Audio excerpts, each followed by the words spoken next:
Today we're diving into the newest Tesla updates, starting with the quiet Model Y interior changes that appeared overnight.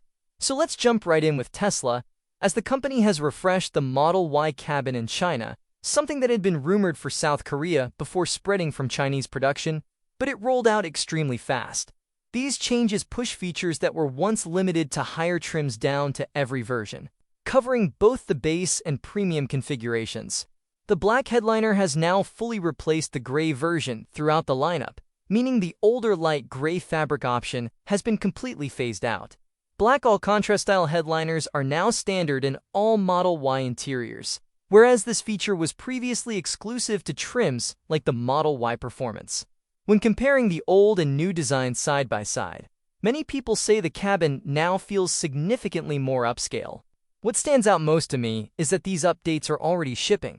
Vehicles are rolling straight out of the factory with these changes, showing how quickly Tesla implemented them, and it seems likely that it's only a matter of time before this reaches the US. That said, China is also producing the Model YL, and there's no clear timeline for that arriving stateside, so this rollout could take some time. On the hardware side, we're also seeing a larger central display. The main touchscreen grows from 15.4 inches to 16 inches, featuring slimmer bezels, improved contrast, and a higher resolution upgrade from 1920 by 1200 to 2560 by 1440. This display is now standard across every Model Y variant produced in China, helping unify the interior experience across the lineup. Rather than limiting these upgrades to select trims like the Model Y L or Performance, every Model Y now includes them. These improvements are expected to expand globally soon, including Europe and North America, as Tesla gradually phases out older components and aligns production worldwide. Coordinating changes across multiple factories is complex, and while Tesla standardizes many elements, regional differences still exist, so it's unclear how fast the US will adopt these Model Y updates. In China, even the standard range Model Y receives these features because it effectively includes a premium interior. In the US, however, the standard version already uses a newer design language. Shifting over to upcoming Tesla products, one highly anticipated vehicle remains the Tesla Roadster. Elon Musk spoke about the Roadster this week, describing it as a cool demonstration.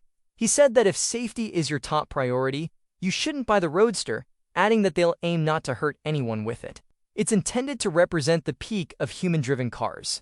The Roadster likely won't contribute much to Tesla's overall business, which may explain its long delays, but I'm still interested to see what they deliver, and hopefully it meets safety expectations. Safety is Tesla's core focus across its lineup, though the Roadster appears designed to push limits. We'll see what ends up being street legal. Next, there are updates to Tesla's FSD system and how it stacks up against competitors.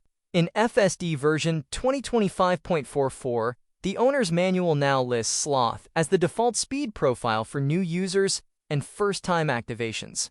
Previously, Standard was the default, which could exceed posted speed limits.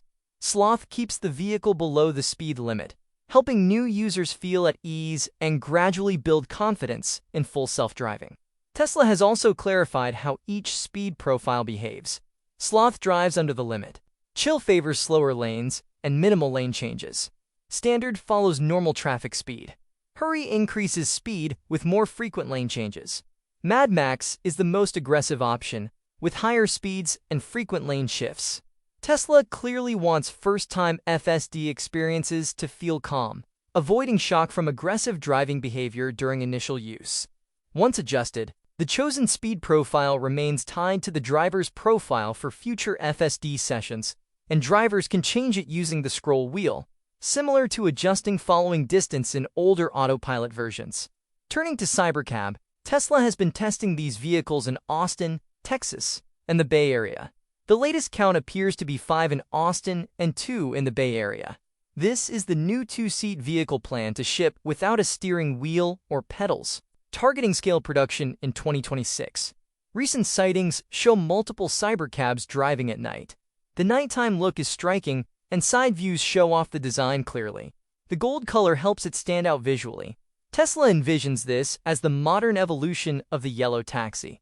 It's essentially the taxi of the future, and gold fits that vision. That wraps up today's EV and Tesla tech updates. Thanks for watching, and I'll catch you in the next one.